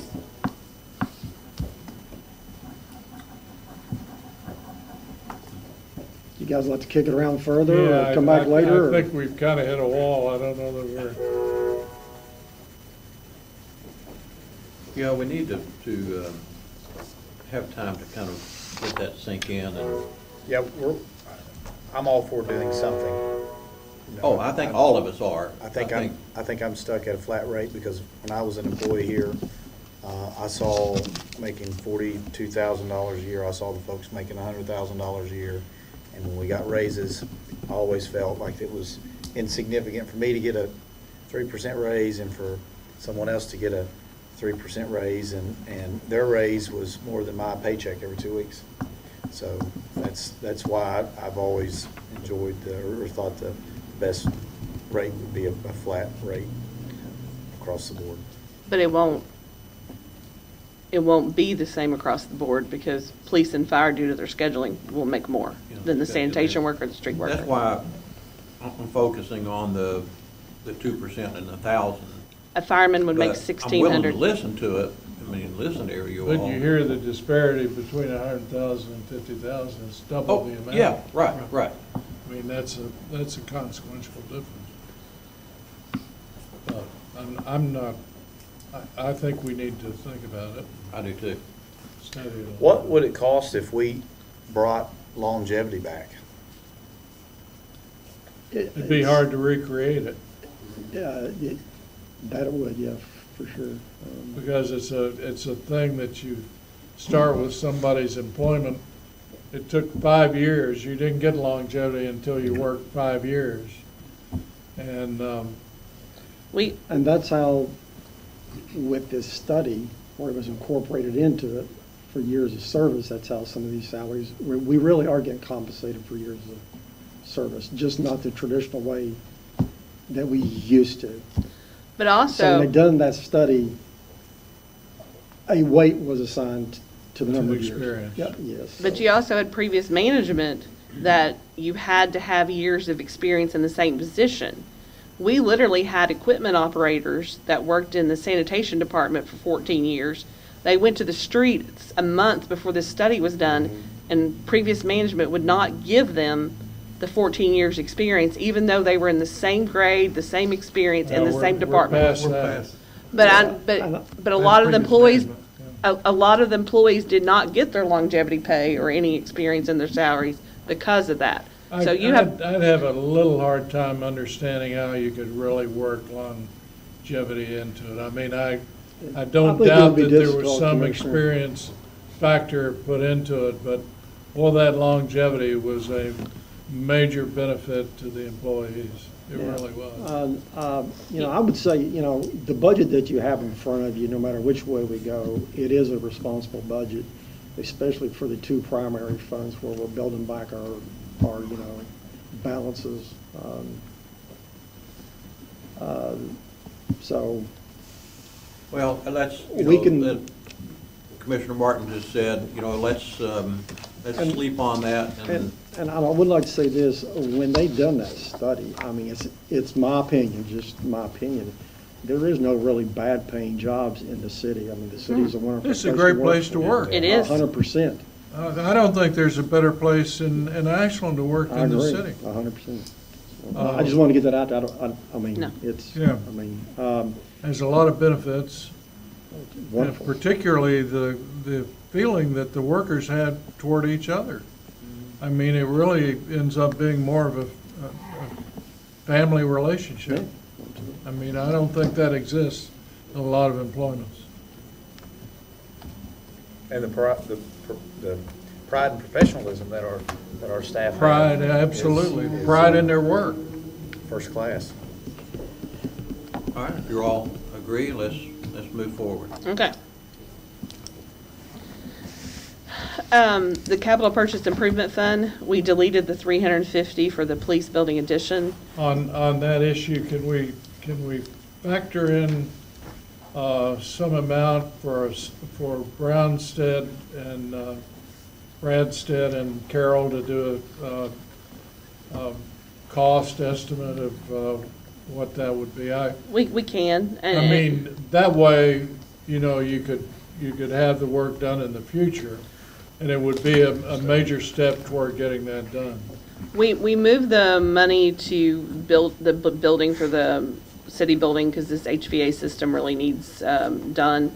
When we go to do the bond issue and we reconcile what we're going to do, we can make sure that that is in there. Well, I think it's clear that the police department has made an argument for the need of the additional space, but we're not where we could start construction, and 350 is not the number. No. We need to figure out what a real number is. And the architect that did the work is the same architect that's on our other projects, so. We will get that done. I would think they could give us some priority consideration. Do a study. It's not a study, that's a plan. Plan, study, tomato, tomato. We changed the CDBG budget to match the action plan of 887. It's a $12,000 difference from what the committee met, but Jacob didn't know when the committee met what the funds would be, so there's a $12,000 variance. To do a construction of this nature, you have to have the architectural work done. flood wall, we added the cost of the generator, as we discussed. There's 410,000. We utilized the fund balance of 375,517, and we decreased the contingency of 34,483. This will actually allow the operation of the flood wall during power outages. Can I ask a question now that's on my mind? With the governor possibly lowering the gas tax, gasoline tax, how will that affect our getting money to pave streets? Or the road tax? Yes. Yeah, it'll obviously lower it too, but we will obviously adjust it based on what the income coming in is. You know, we never know what 3 months or 6 months will bring, but we'll make sure that we adjust whatever the lower is. Have you budgeted so Is it- much? Yes. So are you gonna have to go back and revisit that? We will- Is the governor lowering the state portion of that? Yes. For Yes. the excise tax for the city, the map, because there's, I don't, they said our road funds would be less, but I don't know what portion. 10%, I thought, is what Yeah. they had requested. It's a double-edged sword. Yes. You know, the money's out there then to pave the streets. So Well, I didn't want to get into that. We budgeted X amount of money, and then all of a sudden, oh, we're not getting that anymore. And No. Revisit. Yeah. yeah, you know, when you go fuel up on a gallon of gas, there's actually several taxes on it, but, yeah, it does appear that it will affect the map. I'm not able to Municipal. fill up, but I'll take your word for that. Utility fund, the capital asset request of 500,000 for the 24-inch water line replacement was decreased to 75,000. Barry and I met with Mark, and we think that engineering only will be completed in that fiscal year. The capital asset of 1.5 million for rehab at 26th Street was decreased to 250 for engineering only in fiscal year 27. The engineering only will be completed next fiscal year for the 26th station. And that is the last of the changes.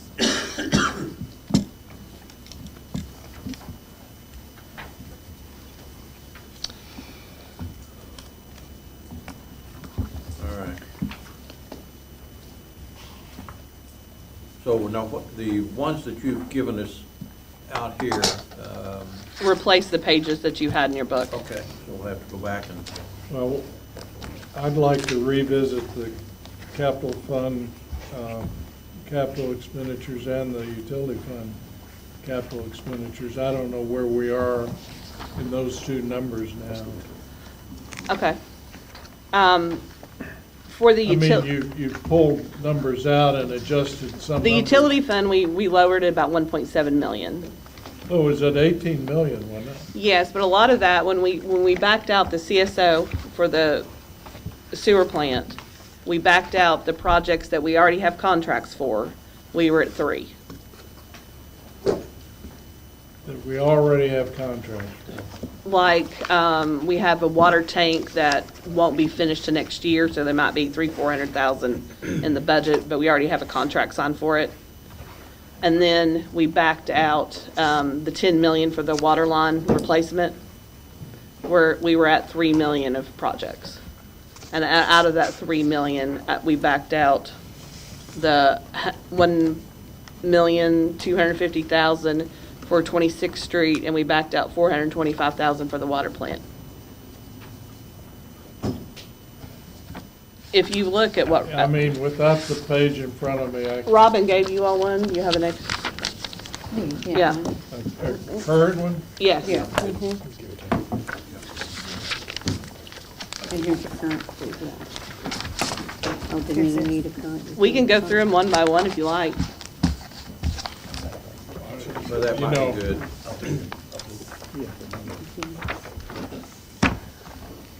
Water production, we have a new roof for 200,000. We have motorized gate openers and closers for 40.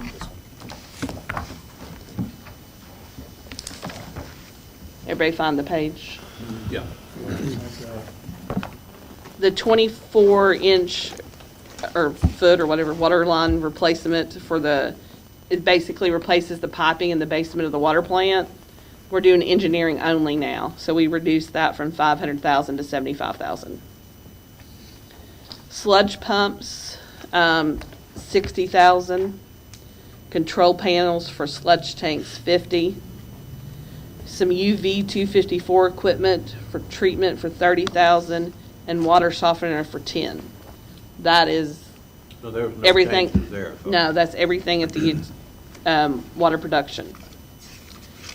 Water distribution, the LSID program is part of a KIA agreement that we have now for $325,000. The tank repairs for High Knob at $387,500. I think we've already bid that out. Tank repairs for 55th Street is $550,000. Why did we reduce that? I think it's the actual bid. I think they actually. Okay. Well, that's good. The tank cleaning is $120,000. And we need, and this is prior year, we have tank inspections for the tanks that we haven't already done. And we're finding when we get into these tanks that, you know, like the 10,000 you all approved this year. Well, we've got things on here like, we got generators, we've got excavators, we got trucks. You know, all of these items, I don't know, are we replacing them or what? The excavator and trucks on that new, possibly new. Yes, Crew, for the new water crew. for Yeah, we laying talked the about new that line. last time.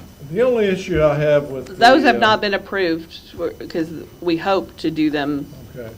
The only issue I have with the $10 million water line deal is that's a great start. And I'm all for doing a water line replacement program. But that's $10 million one year. What are we doing the next year and what are we doing? I mean, are we going to sell $10 million in bonds every year? The 10 million will be over about a 3-year period because we're doing all the work and the engineering in-house. So therefore, we can come out with more lines done. The first year, we already have engineering done on the shelf, so they're out doing that right now. The second year that we have, Barry will do the engineering of the ones that are not engineered. Well, we've talked about the $1 million that we've been budgeting every year. It's been basically used for repair work rather than replacement. It has been used for replacement. Because we have a repair line item of about $400,000 we've done these repairs for. Well, So we did take out the $10 million bond. I think that's your question. After the 3 years, it's going to be reevaluated Yes. again. I mean, So that $1 million that he's talking about, previous commissions has started, you know, we've continued that on. We will not take that $1 million and invest that on top of the $10 million, correct? Not unless you all want to. So that would be basically, if we continued to forecast the $3 million over that 3 years, that could be put in other water utility projects. Yes, and here's a benefit of doing the 3 million, or getting 3 million accomplished next year. Your repair budget will go down significantly because these lines that we chose in the water loss team are the worst lines. Yes. This water loss team it's actually been a good experience for me, and I've learned a lot. And you know, and Davey has been an amazing resource with it. He set up the plan with me with the lines, and when he set it up with the worst lines first.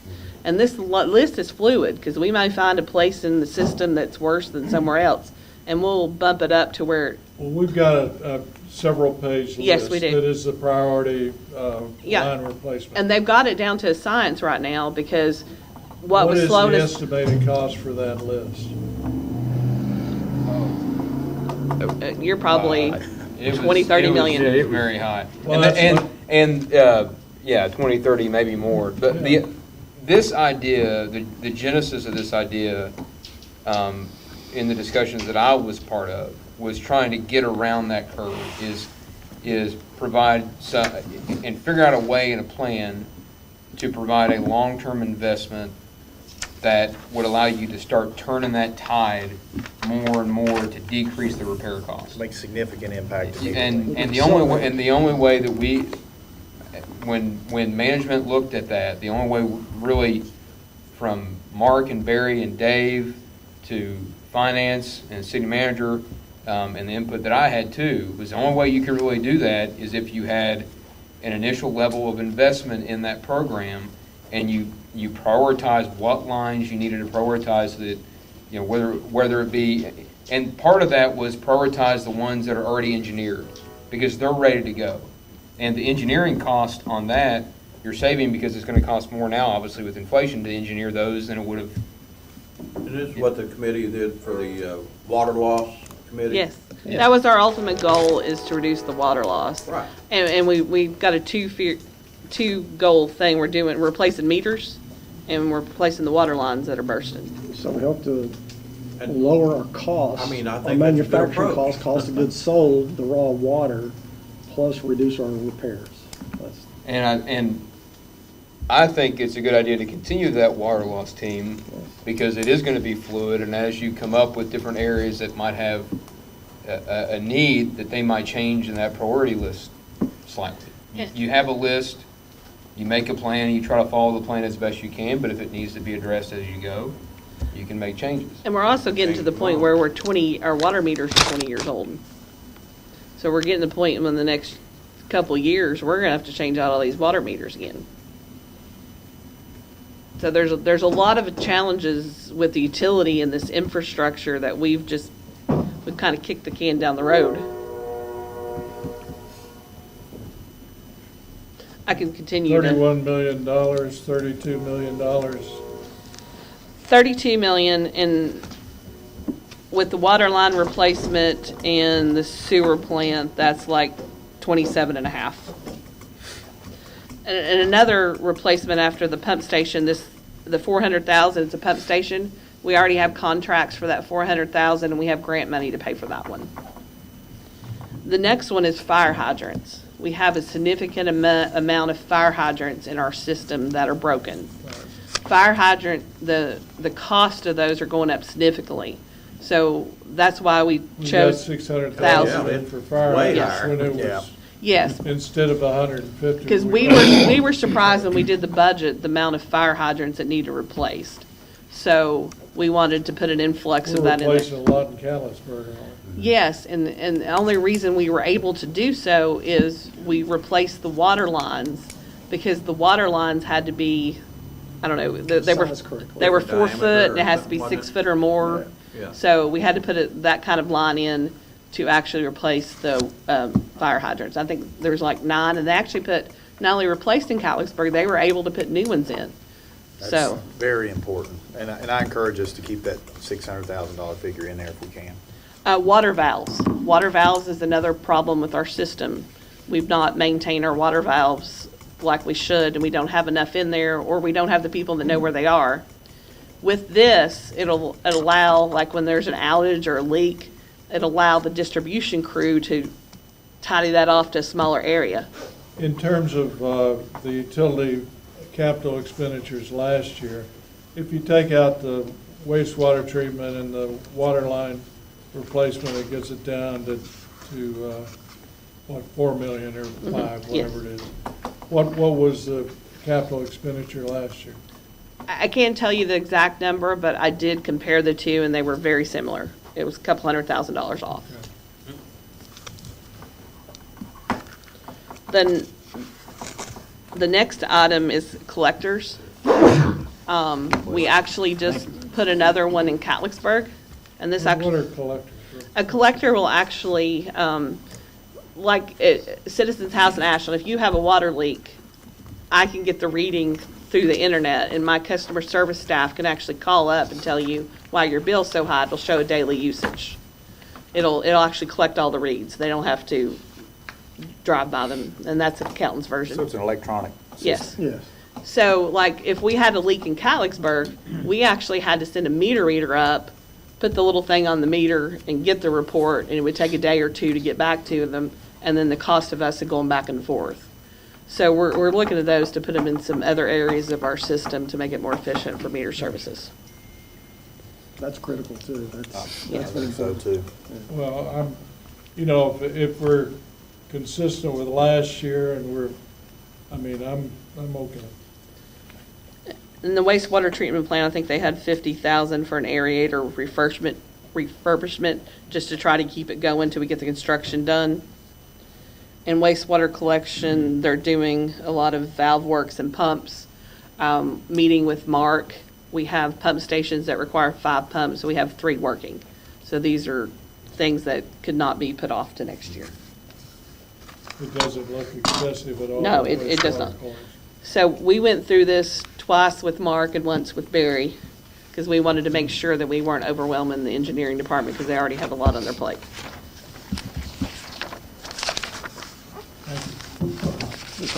How come the rehab on the 26th Street went down so much? We took it down because when I spoke to Barry, he went through all the capital items after you all had that concern last time. We went through every capital item again. I asked him what he thought would get finished if we started July 1, and he said that the engineering Okay. work would probably be everything that was finished. So that's more realistic.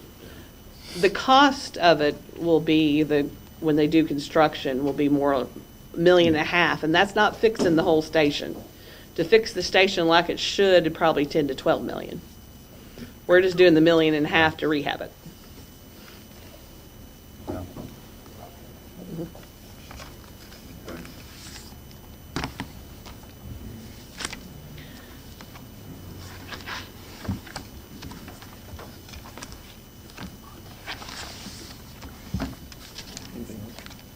Would y'all like to go over the capital purchase improvement fund capital?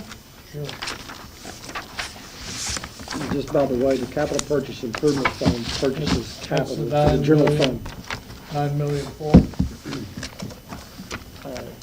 it 9 million? Yes, sir. Yes, sir. We took the city building HVAC, we made it 1.1 million. We will adjust some back to the police building for design. The city building windows, we have 125,000. The public works building, we have, We may come to you soon with an idea about that as far as where that would physically be built, so. Okay. Maybe. the 7 million is a placeholder until we do the actual bond issue, and we'll have more idea where we're going and what our costs will be. That was an estimate, so that could go down significantly if, I think Mr. Corbett and Barry, I think you all think that might be a high number. Yes, At this, but that number, the bond issue will be based on what the number of the building is. Based on what we actually need, Mhm. not Yes. what's Yes. totally forecasted. Patrol vehicles, we have 3 in there at 266,000. We have a storage facility for the fire department at 350. Chief Alley spoke to you all last time on that. And then we have 450 for an aerial truck payment that we already have a contract for. And that's what's due next year, then we'll put He- that in the next yeah, year's budget. Yes, he thinks that these may come in, one was coming in August, I think one come in October. Oh, They seem to okay. change when the build will be complete. Chief, is 3 vehicles what you need? Yes, that'll get us back up to where we're supposed to be in the purchasing plan. And with the 2 that are totaled out that we're in litigation with, and it should come out as that assisting to pay for that too. Okay. And what's the lead time on those, say you ordered them July 1? The window of opportunity for the last contract just ended, so we have to wait for Ford to open that back up again. So I'm not sure what the timeline is on that yet. Okay. But it will be I guess it'll be a 27 model. Okay. There are items that we need to deal with as part of the budget. We obviously can't do the budget ordinance, but we have consideration for the police and fire and utility pension fund employees. Normally, we've done CPI or what the employees got on that. CPI would be 2.7%. What's the total number of members of those, of all of them combined? You know? Is it 30-some, 40? It's significantly dropped. I think there's 7 in police and fire, 12. I had that number at the first meeting. Yeah. I think it was 30-something, I think. Yeah. you said. I think so. So would you all like to read an ordinance to, or is it an ordinance or a resolution? A resolution. No, I'm not ready to read Okay. an ordinance yet. For pension fund. Oh, the pension. Yeah, that'd be fine. Yeah. On the pension fund? Yes, because we usually send a letter to them. Police and fire pension fund, 7 retirees, and utility 22. I would recommend the CPI for them. We usually send them a letter, 29, is that what you said? 32 total, both funds. 7 police and fire and 25 utility. We usually ask to read those, because we usually send them a letter with their first pension check in June to let them know what their salary is going to be for the next fiscal year. So you want to read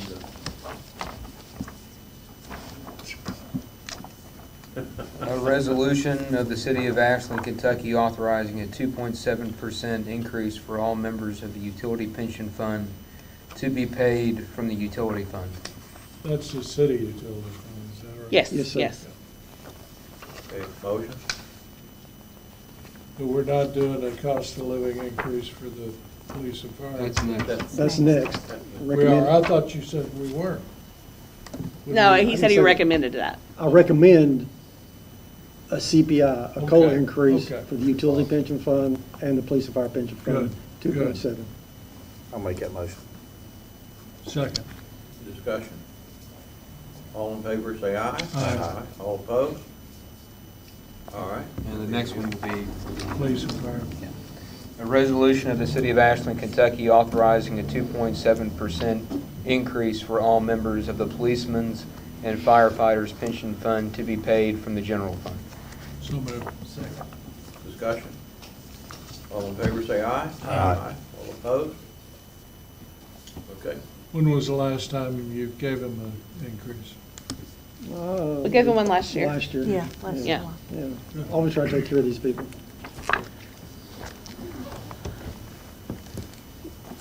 When would you all like to deal with the utility bonds for the 10 million? Well, we have to approve the budget first before we approve to No, no. authorize those. Because it takes like 60 days to probably get those issued. Do we foresee the rate increasing or decreasing? I say that it'll be stable. Joe said he didn't see any major change when I did it. I think when I talked to y'all previously, I think the Fed had stayed, so they didn't raise the rate, the Fed prime rate up or down. So my guesstimation would be the bond rate will probably stay the same too. Normally if the Fed rate goes up, the bond market will soften up, it will go down. It's, It'll be a serial bond. It's probably close to 4% if you averaged every year. Every year will have a different interest rate.